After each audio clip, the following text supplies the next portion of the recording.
أشهد أشهد أن لا إله إلا الله وحده لا شريك له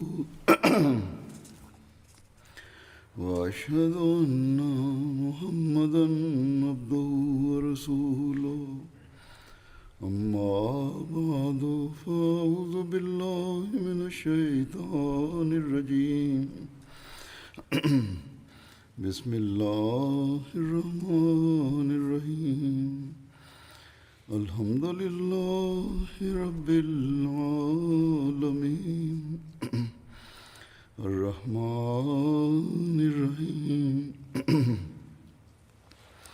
مالك يوم الدين إياك نعبد وإياك نستعين اهدنا الصراط المستقيم صراط الذين أنعمت عليهم غير المغضوب عليهم ولا الضالين. Сегодня я расскажу о нескольких событиях из жизни Хазрата Абу Бакра Сиддика, да будет доволен им Аллах. Повествуется, что перед своей смертью Хазрат Абу Бакр, да будет доволен им Аллах, позвал к себе Хазрата Абдурахмана бин Ауфа, да будет доволен им Аллах, и спросил его мнение о Хазрате Умаре, да будет доволен им Аллах. Хазрат Абдурахман бин Ауф, да будет доволен им Аллах, сказал ему: «О халиф посланника Аллаха, клянусь Аллахом, какое бы мнение вы ни имели о Хазрате Умаре, он лучше этого, за исключением того, что его характеру присуща строгость». Хазрат Абу Бакр, да будет доволен им Аллах, ответил: «Вы видите в нем строгость, поскольку во мне вы видите мягкость.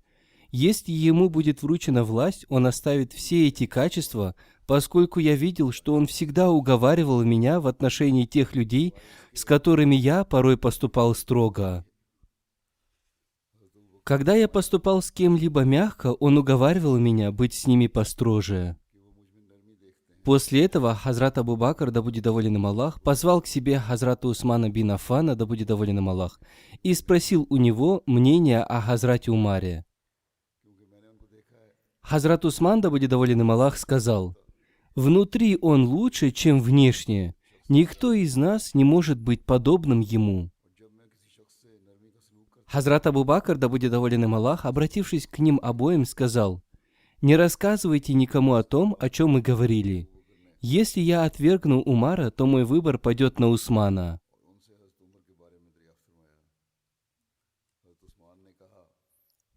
Затем Хазрат Абу Бакр, да будет доволен им Аллах, сказал им: «Теперь я желаю оставить вас и покинуть этот мир».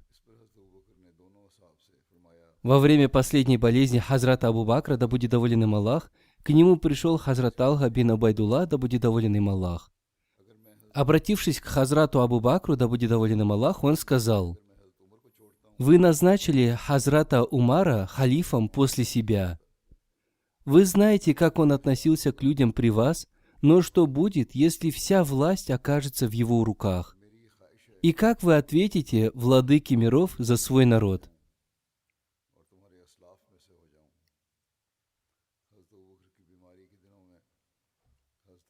Хазрат Абу Бакр, да будет доволен им Аллах, попросил усадить его. Его усадили, и после этого он сказал: «Ты пугаешь меня Аллахом? Когда я встречусь с Аллахом, я скажу ему, что я назначил халифом над его слугами самого лучшего из них».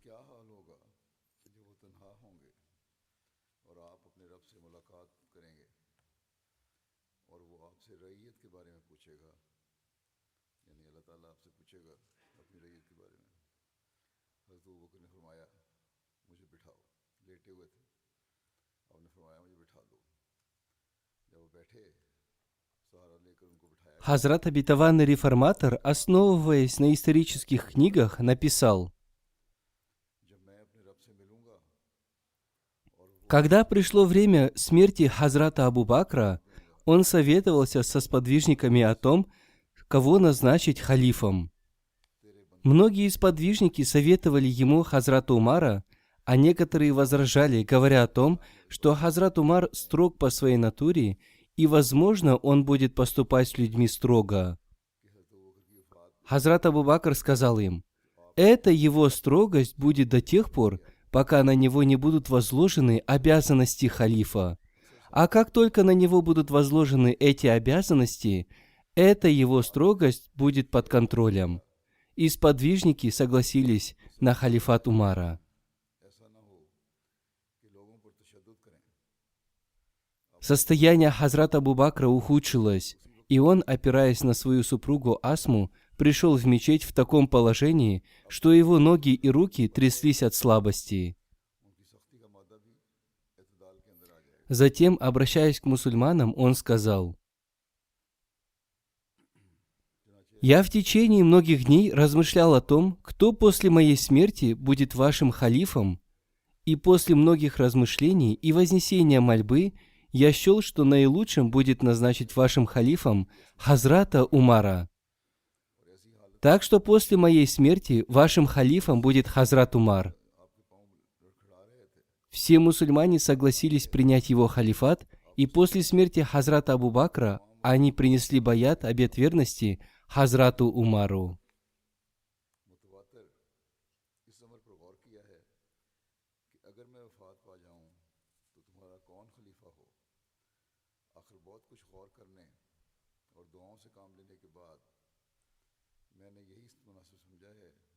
В другом месте Хазрат Обетованный Реформатор, отвечая на вопрос о том, почему Хазрат Абу Бакр назначил Хазрата Умара халифом, сказал: «Люди спрашивают, если халиф выбирается народом, то почему Хазрат Абу Бакр назначил халифом Хазрата Умара?»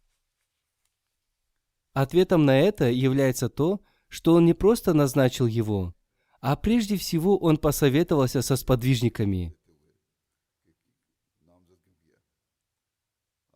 Разница заключается в том, что другие халифы были выбраны после смерти предшественника, а Хазрат Умар был назначен при жизни Хазрата Абу Бакра, и тем не менее Хазрат Абу Бакр посчитал недостаточным посоветоваться в этом вопросе лишь с несколькими сподвижниками. И несмотря на свою слабость, опираясь на свою жену, он пришел в мечеть и сказал: «О люди, посоветовавшись со сподвижниками, я решил назначить халифом после себя Хазрата Умара. Примете ли вы его в качестве халифа?»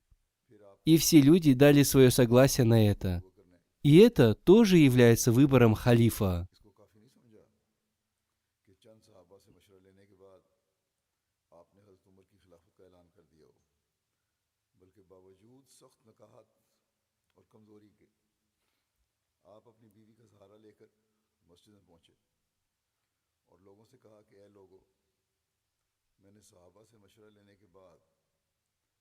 Болезнь Хазрата Абу Бакра и его завещание. В книге «История ат-Табари» о болезни и смерти Хазрата Абу Бакра повествуется: причиной болезни Хазрата Абу Бакра стало то, что 7 числа в понедельник в месяц Джумада аль-Ахира он совершил полное омовение, и это был холодный день, и в результате у него началась горячка, которая продолжалась в течение 15 дней.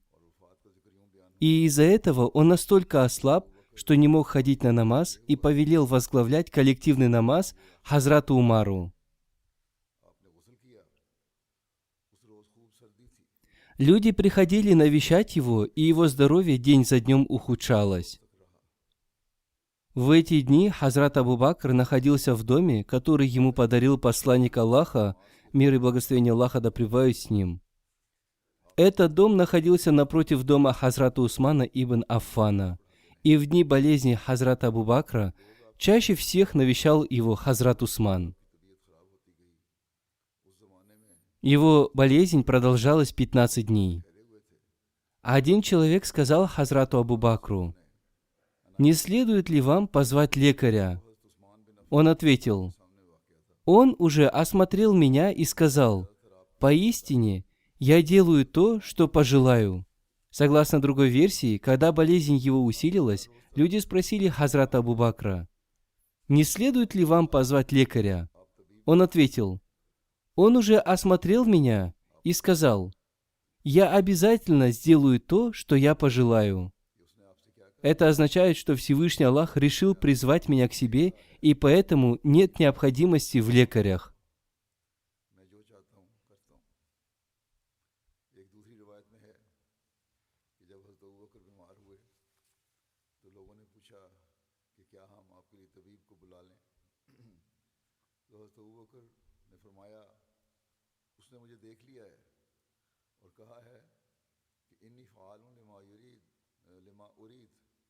Вечером 22-го Джумада Аль-Ахира, во вторник, 13-го года по хиджре, в возрасте 63 лет, Хазрат Абу Бакр скончался. Период его халифата продолжался 2 года, 3 месяца и 10 дней. И последними словами, которые он произнес, были следующие слова Священного Корана: «Упокой меня покорным тебе и причисли меня к праведным». И на перстне Хазрата Абу Бакра было написано: «Как прекрасен всемогущий Аллах». Хазрат Айша повествует: Хазрат Абу Бакр, обращаясь ко мне, сказал: «После моих похорон посмотри, не осталась ли дома какая-либо вещь, принадлежащая халифату. И если найдешь ее, то отдай ее Хазрату Умару». Хузур поясняет: они уже передали все вещи Хазрату Умару, но тем не менее он посоветовал Хазрат Айше, что если найдется какая-либо вещь, то она должна передать ее Хазрату Умару.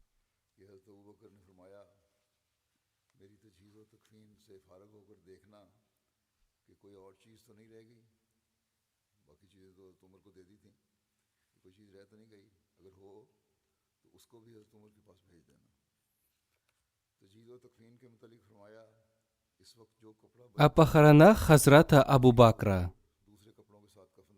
Относительно своих похорон Хазрат Абу Бакр сказал: «Похороните меня в одеждах, которые сейчас на мне, постирайте их и сделайте их моих саваном».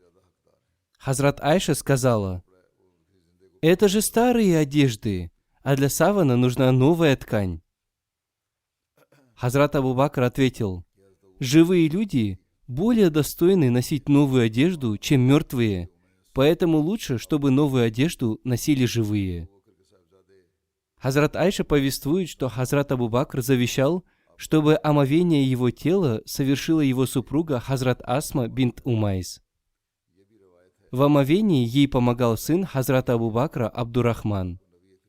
Его саван состоял из 2 кусков ткани, и один из этих кусков был использован во время омовения его тела.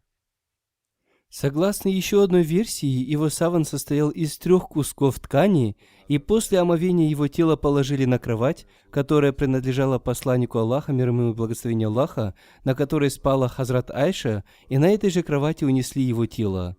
Его погребальную молитву возглавил Хазрат Умар, и его тело во время погребальной молитвы было положено между могилой посланника Аллаха, мир и благословение Аллаха да пребывают с ним, и минбаром мечети пророка.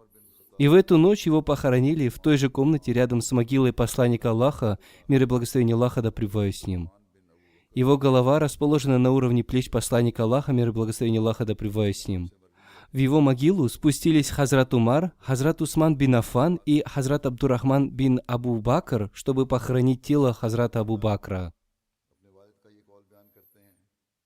Ибн Шахаб повествует, что Хазрат Умар похоронил Хазрата Абу Бакра ночью. Хазрат Салим ибн Абдуллах, со слов своего отца, повествует, что причиной смерти Хазрата Абу Бакра были его горе и печаль в связи со смертью посланника Аллаха, мир и благословение Аллаха да пребывают с ним. После смерти посланника Аллаха, мир и благословение Аллаха да пребывают с ним, он день за днем постоянно слабел до тех пор, пока не пришло время его смерти. Некоторые биографы написали, что причиной его смерти была та еда, которую отправил один иудей, однако многие биографы отвергли это повествование. Хазрат Айша повествует: Когда приблизилось время смерти Хазрата Абу Бакра, он спросил: «Какой сегодня день?» Люди ответили: «Понедельник». Хазрат Абу Бакр сказал им: «Если я умру сегодня, то не откладывайте мои похороны на завтра, ибо я люблю тот день и ту ночь, в которую я окажусь рядом с посланником Аллаха, мир и благословение Аллаха да пребывают с ним». Хузур поясняет: то есть будет лучше сразу же похоронить меня в этот же день рядом с посланником Аллаха, мир и благословение Аллаха да пребывают с ним. Относительно своего наследства Хазрат Абу Бакр сказал: «Раздайте его согласно повелениям Корана». И также повествуется, что относительно тех своих родственников, которые не были его наследниками, он завещал выделить им 1/5 часть своего наследства. О его женах и детях. Повествуется, что у него было 4 жены. Первая – Кутайла бинт Абд аль-Узза. Относительно ее ислама есть разногласия. Она была матерью Хазрата Абдуллы и Хазрат Асмы. И Хазрат Абу Бакр развелся с ней еще во времена невежества, до ислама. Повествуется, что однажды она приехала в Медину к своей дочери Хазрат Асме и принесла ей масло и сыр в качестве подарка. Однако Хазрат Асма отказалась принять ее подарок и не позволила ей войти в дом, и она отправила Хазрат Айшу к посланнику Аллаха, мир и благословение Аллаха да пребывает с ним, спросить у него относительно того, что к ней пришла ее мать и принесла подарок, и она не разрешила ей войти в дом, и что ей теперь делать. Посланник Аллаха, мир и благословение Аллаха да пребывает с ним, сказал: «Разреши ей войти в дом и прими ее подарок». Имя второй супруги Хазрата Абу Бакра, Хазрат Умми Рухман бинт Амир, она была из племени Бану Кинана ибн Хузейма. Ее первым мужем был Харис ибн Сахбара, он умер в Мекке. После его смерти Хазрат Абу Бакр женился на ней.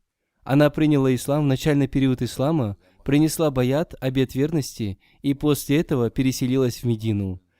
Она родила Хазрата Абдурахмана и Хазрат Айшу. Она умерла в Медине в 6 году по хиджре. Посланник Аллаха, мир ему и благословение Аллаха, сам спустился в ее могилу и молился о ее прощении. Имя третьей супруги Хазрата Абу Бакра, Хазрат Асма бинт Умайс ибн Маабад ибн Харис, у нее была кунья Умми Абдулла. Она приняла ислам, принеся баят, обет верности, посланнику Аллаха, мир и благословение Аллаха да пребывает с ним, еще до того, как мусульмане вошли в Даруль-Аркам. И она тоже была в числе первых переселенцев. Вместе со своим первым супругом Хазрат Джафаром ибн Абу Талибом она совершила переселение в Абиссинию и в 7 году по хиджре оттуда в Медину. В 8 году по хиджре Хазрат Джафар обрел мученическую смерть во время битвы при Мутте. И после его смерти она вышла замуж за Хазрата Абу Бакра, и у них родился сын Мухаммад ибн Абу Бакр. Имя четвертой жены Хазрата Абу Бакра – Хазрат Хабиба бинт Хариджа ибн Зайд ибн Абу Зухайр. Она была из одного из племен ансаров Хазрач. Хазрат Абу Бакр жил с ней в поселении Сана в пригороде Медины. В этом браке родилась их дочь Умми Кальсум, которая родилась спустя некоторое время после смерти Хазрата Абу Бакра. Дети Хазрата Абу Бакра. У него было 4 сына и 3 дочери. Первого сына звали Хазрат Абдурахман бин Абу Бакр, он был старшим сыном Хазрата Абу Бакра. Он стал мусульманином в день заключения Худайбийского договора о примирении, и затем он стойко придерживался своего ислама и получил возможность находиться в обществе посланника Аллаха, мир и благословение Аллаха да пребывает с ним. Он был известен своим мужеством и храбростью, и после принятия им ислама его мнение считалось достойным. Второго его сына звали Абдулла ибн Абу Бакр. Он сыграл большую роль во время переселения посланника Аллаха, мир и благословение Аллаха да пребывает с ним, и Хазрата Абу Бакра в Медину. Во время нахождения посланника Аллаха и Хазрата Абу Бакра в пещере Саур он проводил дни в Мекке и собирал все новости, а ночью тайно приходил к ним и сообщал им о происходящем в Мекке, и до наступления зари он возвращался в Мекку. Во время похода в Таиф он был ранен стрелой, и в результате этого ранения в период халифата Хазрата Абу Бакра он обрел мученическую смерть. Имя третьего его сына Мухаммад ибн Абу Бакр. Он родился от Хазрат Асма бинт Умайс. Он родился в год Хаджатуль-Вида, прощального паломничества, в местности Зуль-Халифа, и его воспитывал Хазрат Али. Хазрат Али назначил его наместником Египта во время своего халифата, и там же он умер. Согласно другим повествованиям, он был одним из убийц Хазрата Усмана, и по этой причине он был наказан смертью. Но Аллах знает лучше.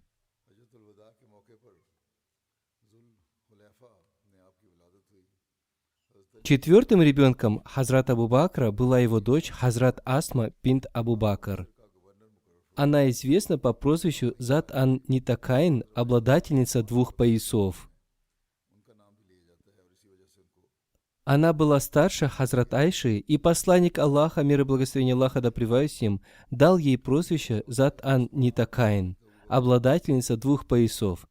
Потому что во время переселения в Медину посланника Аллаха, мир и благословение Аллаха да пребывает с ним, и Хазрата Абу Бакра, она приготовила им припасы в дорогу, и она ничего не нашла, чтобы перевязать узелок с припасами, и тогда она разорвала свой пояс на две части и перевязала узелок с припасами. Она вышла замуж за Хазрата Зубайра ибн Аввама. И она переселилась в Медину в то время, когда она была беременна. После переселения у них родился сын Хазрат Абдулла ибн Зубайр. Он был первым ребенком, родившимся у мусульман после переселения в Медину. Повествуется, что Хазрат Асма прожила 100 лет и скончалась в Мекке в 73 году по хиджре. Пятым ребенком Хазрата Абу Бакра была Хазрат Айша, мать верующих. Она была святой супругой посланника Аллаха, мир и благословение Аллаха да пребывает с ним. Она была самой знающей из женщин. Посланник Аллаха, мир и благословение Аллаха да пребывает с ним, дал ей кунью Умми Абдуллах. Посланник Аллаха, мир и благословение Аллаха да пребывает с ним, любил ее несравнимой любовью. Имам Шаби повествует: когда Масрук передавал со слов Хазрат Айши, он говорил: «Рассказывала мне Сиддика бинт Сиддик, возлюбленная возлюбленного Аллахом, мир и благословение Аллаха да пребывает с ним, о которой Всевышний Аллах засвидетельствовал о ее святости. Она скончалась в 57 году по хиджре, на 63 году своей жизни. Согласно другой версии, она скончалась в 58 году по хиджре. Шестым ребенком Хазрата Абу Бакра была Умми Кальсум. Она родилась у Хазрат Умми Хабибы бинт Хариджа Ансария. Перед своей смертью Хазрат Абу Бакр, обращаясь к Хазрат Айше, сказал: «У тебя есть 2 брата и 2 сестры». Хазрат Айша сказала: «Я знаю свою сестру Асму, а кто же является моей второй сестрой?» Хазрат Абу Бакр ответил: «Она в чреве дочери Хариджи». Хазур поясняет: «То есть у тебя родится сестра». Эти слова Хазрата Абу Бакра о том, что родится девочка, проникли в мое сердце, и так и произошло. После смерти Хазрата Абу Бакра родилась Умми Кальсум. Умми Кальсум вышла замуж за Хазрата Талха ибн Убайда, который обрел мученическую смерть в верблюжьей битве. Повествуется, что одна из дочерей Хазрата Абу Бакра вышла замуж за Хазрата Биляла. Относительно нее говорят, что она была дочерью первого мужа одной из его жен.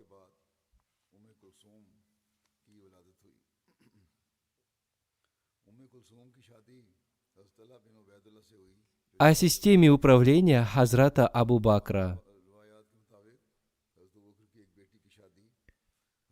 Повествуется, что когда Хазрату Абу Бакру предстояло принять решение относительно какого-то государственного дела или относительно фикха, он звал к себе сподвижников из числа мухаджиров и ансаров.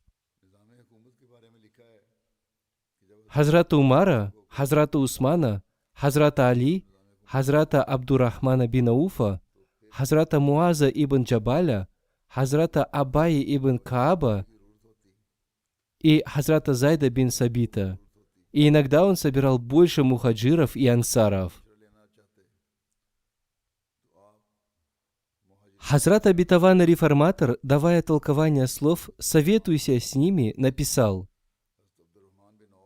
размышляя над этим выражением, мы узнаем, что советующийся один, а дающих советы минимум 3 или больше. И после того, как ты получил советы, принимай решения. А когда ты принял решение, то уповай на Аллаха и ни на кого-либо другого. Хузур поясняет, то есть после получения советов проанализируй их советы, прими практическое решение и не уповай ни на кого, кроме Всевышнего Аллаха. Мы можем найти много примеров таких решений в период халифата Хазрата Абу Бакра. Например, когда люди стали становиться вероотступниками, Хазрату Абу Бакру советовали воздержаться от отправления похода во главе с Хазратом Усамой. Однако Хазрат Абу Бакр ответил, что не в его силах, то есть Абу Кахафы, удержать отправление похода, относительно которого принял решение посланник Аллаха, мир и благословение Аллаха да пребывают с ним. Однако некоторых людей он удержал от этого похода. Например, Хазрат Умар должен был стать участником этого похода, но он удержал его от этого.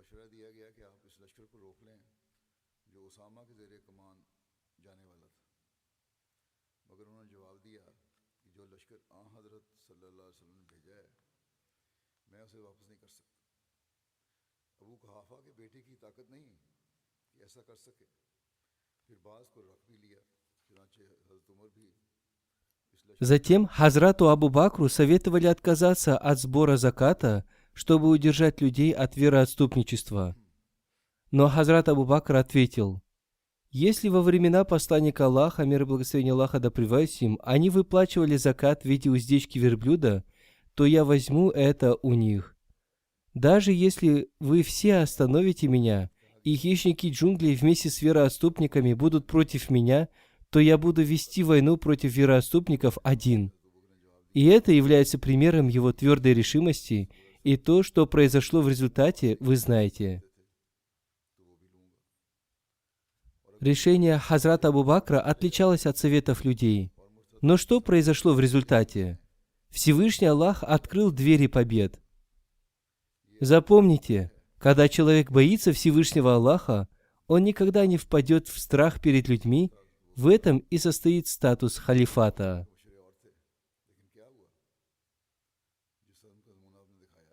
Создание Байтуль-Мал, имущественной казны.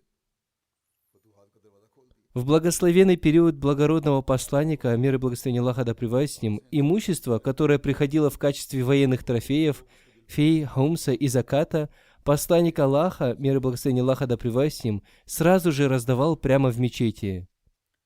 Таким образом, распределялось это имущество, и так действовала в то время система Байтуль-Мал. В период Хазрата Абу Бакра, после побед, кроме этого, начали приходить доходы и от джизьи, налога на немусульман за обеспечение защиты. И Хазрат Абу Бакр почувствовал необходимость в создании Байтуль-Мал, государственной казны, для того, чтобы сохранить это имущество до его распределения и расходования. В связи с этим Хазрат Абу Бакр советовался с авторитетными сподвижниками, и затем для этого был выделен один дом. Тем не менее, в период Хазрата Абу Бакра Байтуль-Мал не существовало практически, поскольку Хазрат Абу Бакр всегда старался раздать имущество в виде денег или зерна сразу же, как только оно прибывало. Согласно другим повествованиям, Хазрат Абу Убайда был назначен смотрителем Байтуль-Мал. Сначала Хазрат Абу Бакр создал Байтуль-Мал в Санаа, и не было никакого его хранителя. Санаа находится в пригородах Медины в 2 милях от мечети пророка. Однажды один человек сказал Хазрату Абу Бакру, почему он не назначает хранителя Байтуль-Мал. Хазрат Абу Бакр ответил, что для хранения Байтуль-Мал достаточно замка, поскольку то, что собирается в Байтуль-Мал, он сразу же раздает, и Байтуль-Мал часто остается пустым. И после того, как Хазрат Абу Бакр переехал из Санаа в Медину, он сделал свой дом Байтуль-Мал, и он действовал таким образом, что то, что он получал, он полностью раздавал, и каждый получал поровну. И он также покупал из этого имущества верблюдов, коней, оружие и раздавал их на пути Всевышнего Аллаха. Повествуется, что однажды он купил накидки у бедуинов и раздал их вдовам Медины. Хузур разъясняет, Возможно, он делал это многократно, однако об этом повествуется только в одном повествовании.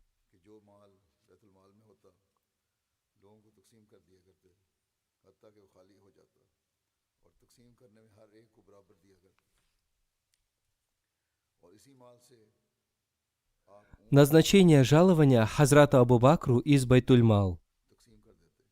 Повествуется, что когда Хазрат Абу Бакр стал халифом, для удовлетворения его нужд ему было назначено жалование из Байтуль-Мал. Хазрат Айша повествует: «После того, как Хазрат Абу Бакр стал халифом, он сказал мне, что мой народ знает, что раньше я занимался таким делом, что мог с легкостью удовлетворять потребности своей семьи. Мой доход был таким, что я легко удовлетворял все нужды своей семьи. Однако теперь я занят только делами мусульман, и теперь Абу Бакру и его семье приходится удовлетворять свои нужды из Байтуль-Мал. И Абу Бакр также будет использовать часть этого имущества мусульман для торговли, чтобы приумножить его». Таким образом, сподвижники назначили ему жалование в размере 6000 дирхемов в год. Другие говорят, что он брал только то, чего хватало для удовлетворения его нужд. И он был первым правителем, для которого люди назначили жалование для удовлетворения его нужд.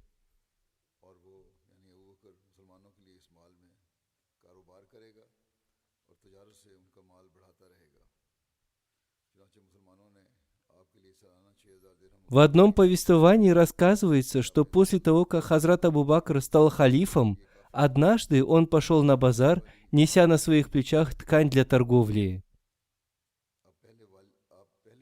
В пути его повстречали Хазрат Умар бин Хаттаб и Хазрат Абу Убайда бин Джаррах. Они сказали: «О, халиф посланник Аллаха, куда вы направляетесь?» Он ответил: «Иду на базар». Они сказали: «Теперь вы являетесь правителем, что вы хотите там делать?» Хазрат Абу Бакр ответил: «Как я буду кормить свою семью?» И они вернули его, сказав ему, что выделят ему часть из имущества Байтуль-Мал, и таким образом ему было назначено жалование в размере 3000 дирхемов в год. А согласно другим повествованиям, 6000 дирхемов в год, как уже сказано выше. Согласно еще одной версии, за весь период его халифата ему было выделено 6000 дирхемов. Почти во всех книгах о жизнеописании Хазрата Абу Бакра единогласно упоминается о том, что Хазрат Абу Бакр брал жалование для нужд своей семьи, но перед своей смертью он все вернул. Повествуется, что когда приблизилось время его смерти, он завещал продать его участок земли и вернуть все деньги, которые он получил из Байтуль-Мал для удовлетворения нужд его семьи. Еще в одном повествовании говорится, что когда приблизилось время его смерти, обращаясь к Хазрат Айше, он сказал: «После того, как я стал халифом, я не взял ни одного динара и ни одного дирхема своего народа, напротив, я питался простой пищей, носил одежду из грубой ткани, из Байтуль-Мал у меня есть только раб, верблюд и накидка. После моей смерти передайте все это Умару». Хазрат Айша повествует: «После его смерти я отправила все это Хазрату Умару, и, увидев их, Хазрат Умар расплакался, и слезы капали из его глаз на землю. И он сказал: пусть Аллах смилуется над Абу Бакром, после себя он создал трудности для мусульман в совершении пожертвований».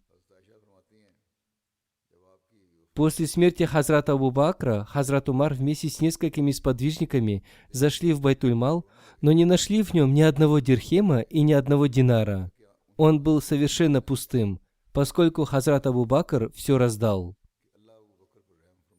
Создание института арбитража. В период правления Абу Бакра этот институт не был организован на регулярной основе. Тем не менее, руководство этого института было поручено Хазрату Умару. Повествуется, что когда Хазрат Абу Бакр стал халифом, Хазрат Умар попросил его поручить ему выполнять обязанности судьи. И в течение 1 года к Хазрату Умару не пришел ни один человек для решения каких-либо ссор. В то время не было никаких ссор и вопросов, требующих судебного решения. Если приходило какое-то дело, требующее решения, то Хазрат Абу Бакр решал его сам. В деле института арбитража Хазрату Умару помогали следующие сподвижники: Хазрат Али, Хазрат Муаз бин Джабаль, Хазрат Абай ибн Кааб, Хазрат Заид бин Сабит, Хазрат Абдулла бин Масуд. Хазрат Умар повествует: в это время среди мусульман царили мир, спокойствие и честность. Проходили месяцы, но ко мне не приходили два человека для решения их проблем. Создание института фикха юриспруденции. Повествуется, что в ислам входили все новые племена и новые поселения, и, учитывая их состояние, возникали новые религиозные вопросы по фикху, юриспруденции. Поэтому Хазрат Абу Бакр для их наставления и решения этих вопросов создал институт фикха, юриспруденции, и он назначил совет по фетвам, в составе которого были Хазрат Умар, Хазрат Усман, Хазрат Али, Хазрат Абдурахман бин Ауф, Хазрат Абай бин Кааб, Хазрат Муаза бин Джабаль, Хазрат Зайд бин Сабит. Поскольку все они отличались от других в понимании вопросов фикха, знаниями и в иджтихаде. Согласно другой версии, Хазрат Абдулла бин Масуд тоже был среди этих сподвижников, состоящих в совете по фетвам. И кроме них никому другому не было дано разрешение принимать фетвы. Один историк написал, что Хазрат Абу Бакр также утвердил должность, которую можно сравнить с должностью секретаря, записывающего различные постановления и другие распоряжения.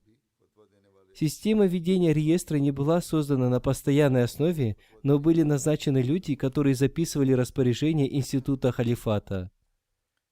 И для этого в период посланника Аллаха, мир и благословение Аллаха да пребывает с ним, был назначен Хазрат Абдулла бин Аркам, и в период Хазрата Абу Бакра он также выполнял эти обязанности. А согласно другой версии, в период Хазрата Абу Бакра эти обязанности выполнял Хазрат Зайд бин Сабит, и иногда эти обязанности выполняли другие сподвижники, Хазрат Али и Хазрат Усман.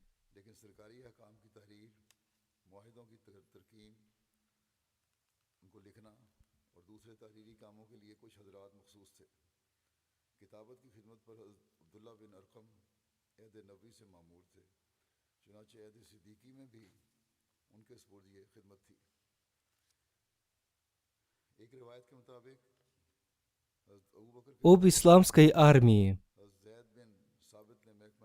Повествуется, что в период Хазрата Абу Бакра не существовало системы организации армии. В случае необходимости в джихаде каждый мусульманин становился воином, и распределение войск осуществлялось с учетом племенной принадлежности, и над каждым племенным подразделением назначался амир из этого племени, и над всеми амирами назначался один амир, и эту систему тоже основал Хазрат Абу Бакр. Для обеспечения вооружением и всем необходимым для войны Хазрат Абу Бакр брал средства из общего дохода и покупал оружие и верховых животных. И для подготовки верблюдов и коней были созданы специальные пастбища. Один биограф написал, что система исламской армии в период Хазрата Абу Бакра была близка к системе бедуинов, которая существовала среди арабских племен до посланника Аллаха, мир и благословение Аллаха да пребывает с ним. Во времена Хазрата Абу Бакра не существовала система организации армии. Напротив, каждый человек представлял себя для служения в армии. И когда объявлялось о походе, люди отправлялись в поход против врагов, взяв свое оружие. Они не просили оружия и всего необходимого для войны у государства, напротив, они сами все организовывали. И они не получали за это у государства никакого жалования. И своим правом за это они считали только получение военных трофеев. Полученные военные трофеи делились на 5 частей, и 4 части раздавались участникам войны, а 5-я часть отправлялась халифу, которую халиф собирал в Байтуль-Мал.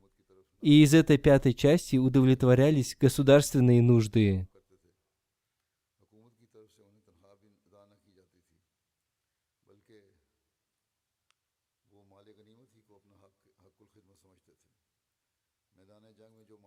О наставлениях Хазрата Абу Бакра амирам и амиру амиров.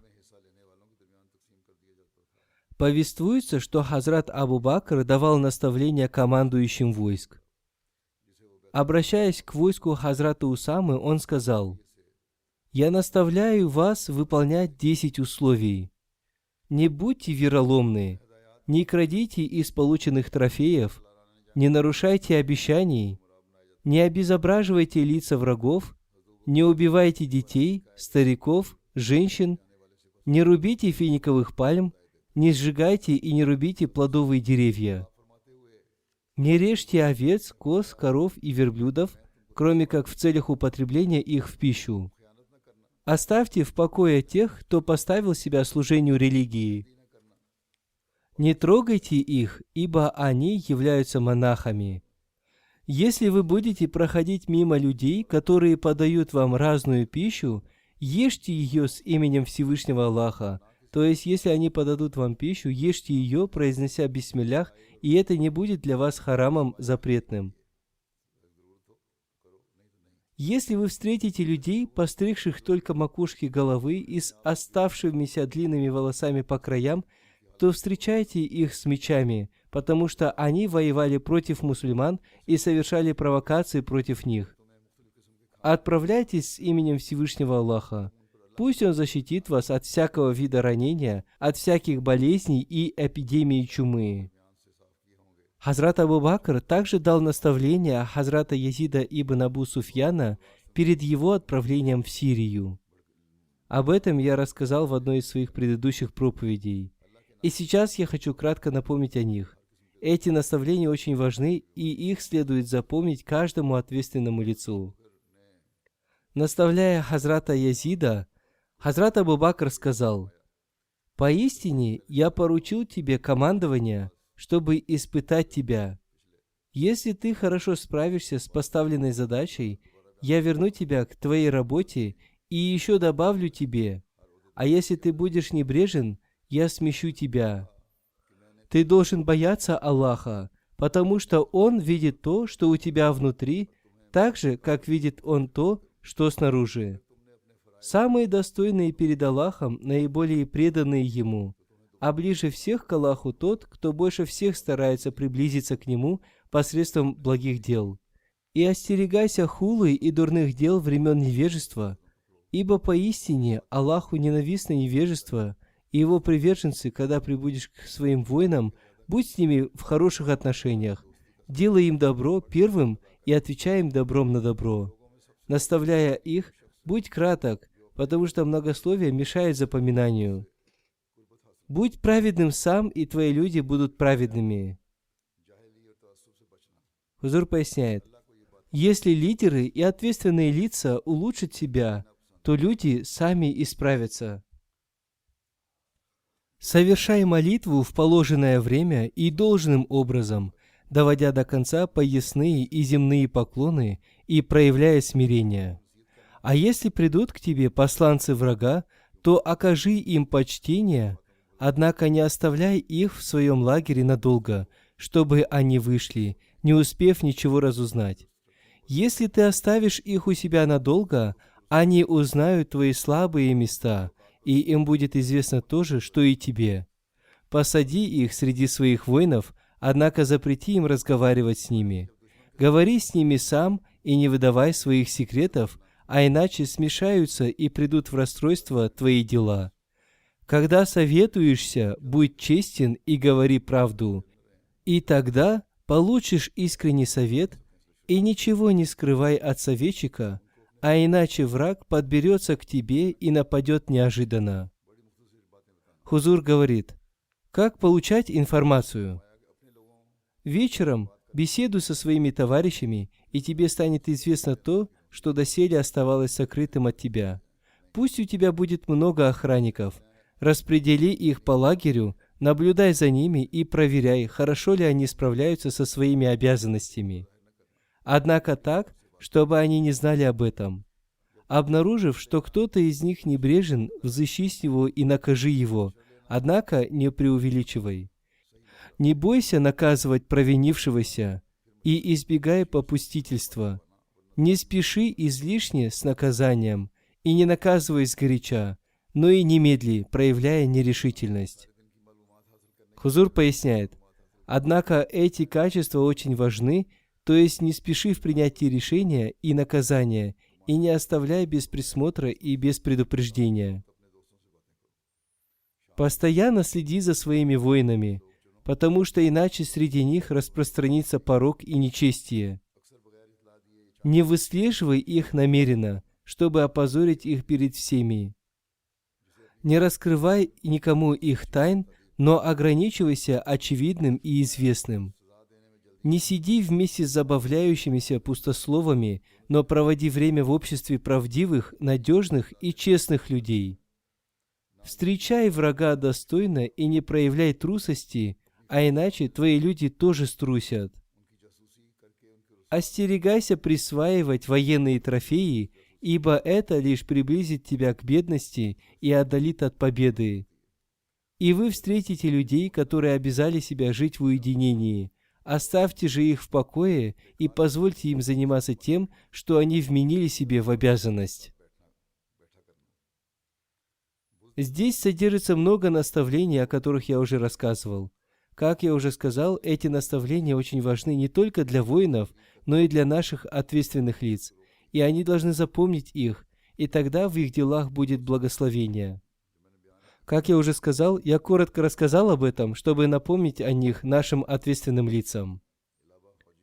Территориальный раздел исламского государства.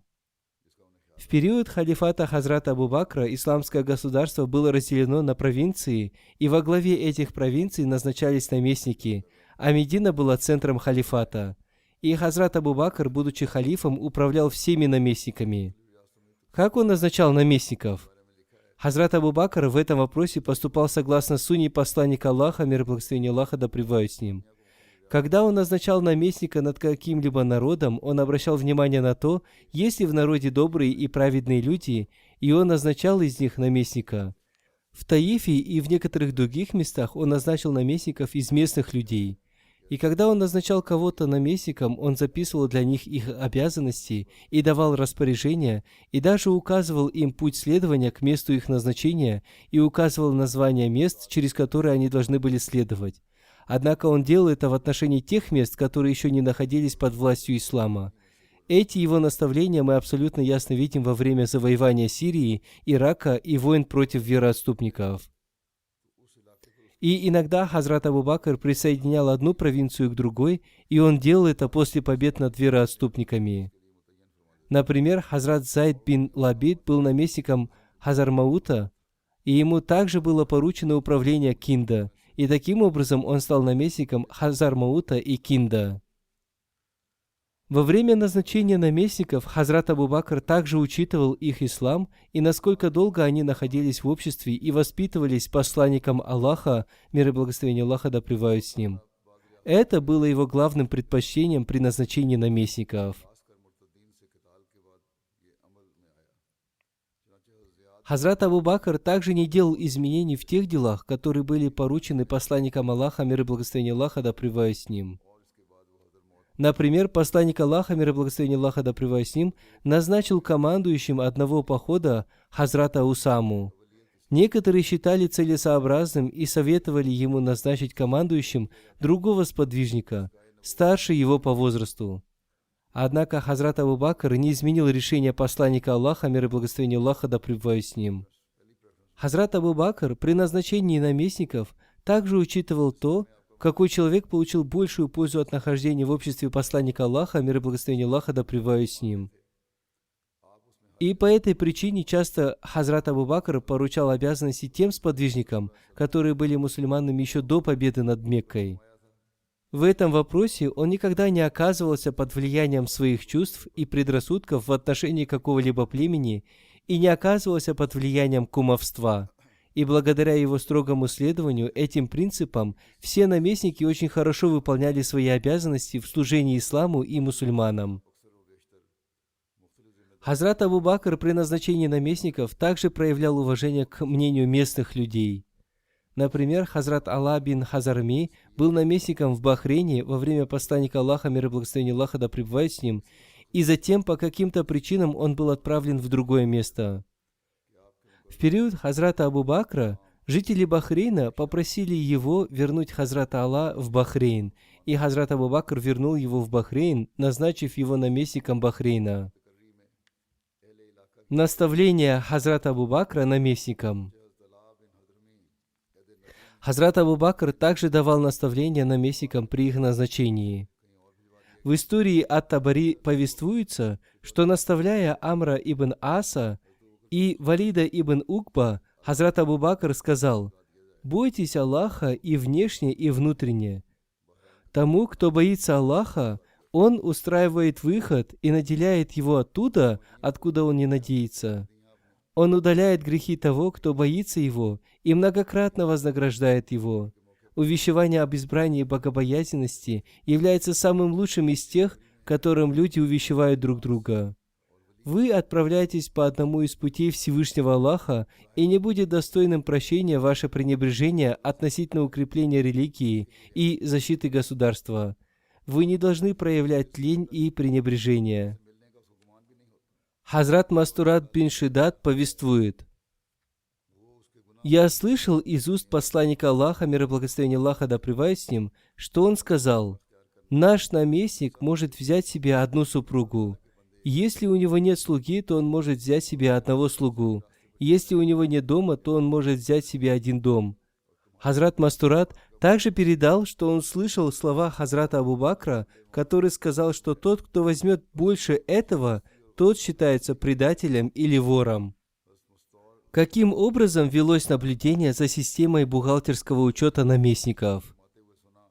Хазрат Абу Бакр следил за каждым поступком наместников, и Хазрат Абу Бакр, в отличие от Хазрата Умара, прощал им незначительные недочеты, поскольку все они обрели пользу от нахождения в обществе посланника Аллаха, мир и благословение Аллаха да пребывает с ним. В книге «История Ат-Табари» написано: Хазрат Абу Бакр не судил строго своих наместников, однако он давал им предупреждения, если они совершали грубые ошибки, несмотря на то, какой высокий пост они занимали.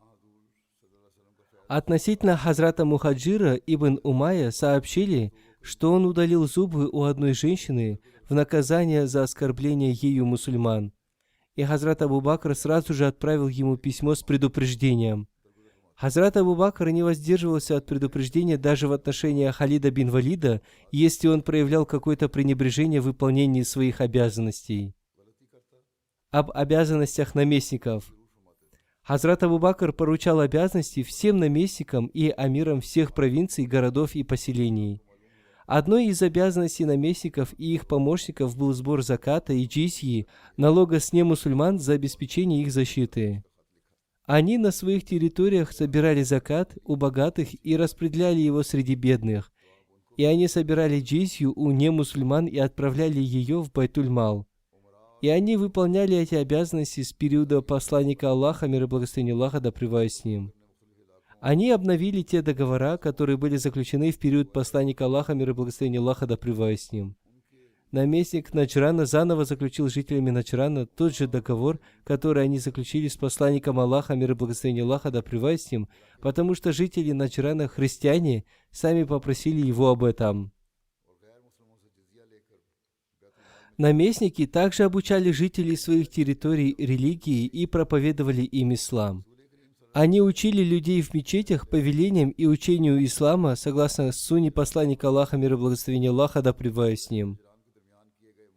Обязанности по обучению считались посланником Аллаха, мир и благословение Аллаха да пребывает с ним, и Хазратом Абу Бакром одними из важных, и поэтому наместники и амиры очень хорошо выполняли эти обязанности. Один историк относительно одного наместника по имени Заяд бин Лабид, назначенного Хазратом Абу Бакром наместником в Хазар-Мауте, написал: «С наступлением утра он приходил учить людей священному Корану, подобно тому, как он делал это еще до своего назначения амиром». И эти наместники и амиры играли очень хорошую роль в распространении ислама посредством обучения и воспитания детей на своих территориях. Ислам укрепился на завоеванных территориях и в районах, в которых были мятежи и вероотступничество, благодаря обучению. Те районы, в которых жители были новообращенными мусульманами и не знали повеления религии, обучение принесло благотворные результаты. Кроме этого, в таких центрах ислама, как Мекка, Медина и Таиф, тоже были назначены преподаватели, которые обучали и воспитывали людей. И вся эта система действовала согласно повелениям халифа и по распоряжениям наместников и амиров, которых назначал халиф в различных районах для обучения людей, и они выполняли эту свою обязанность. Наместники и амиры несли прямую ответственность за решение административных вопросов в своих провинциях. И если наместнику приходилось отправляться в путешествие, он назначал своего заместителя, который выполнял все административные дела до его возвращения. Например, Хазрат Мухаджир бин Абай Умайя был назначен посланником Аллаха, мир и благословение Аллаха, да пребывает с ним, наместником в Кинде, и после смерти посланника Аллаха, мир и благословение Аллаха, да пребывает с ним, Хазрат Абу Бакр оставил его на том же посту. Однажды Хазрат Мухаджир по причине своей болезни не смог приехать в Йемен и остался в Медине, и вместо себя он отправил Зияда бин Лабида, чтобы он до его выздоровления и прибытия в Йемен выполнял его обязанности. И Хазрат Абу Бакр разрешил ему сделать это.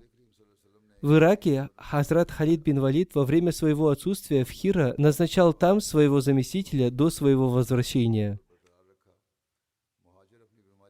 Воспоминания о Хазрате Абу Бакре я продолжу в следующий раз, иншаллах.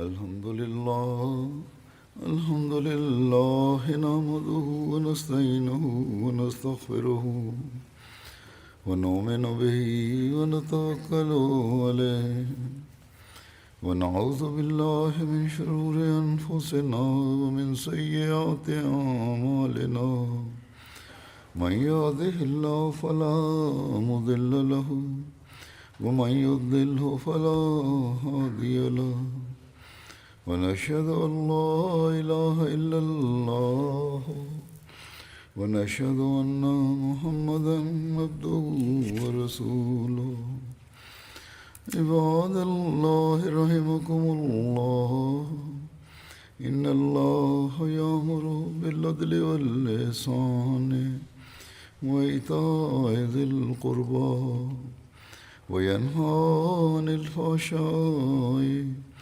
والمنكر والبغي يعظكم لعلكم تذكرون اذكروا الله يذكركم وادعوه يستجب لكم ولذكر الله أكبر.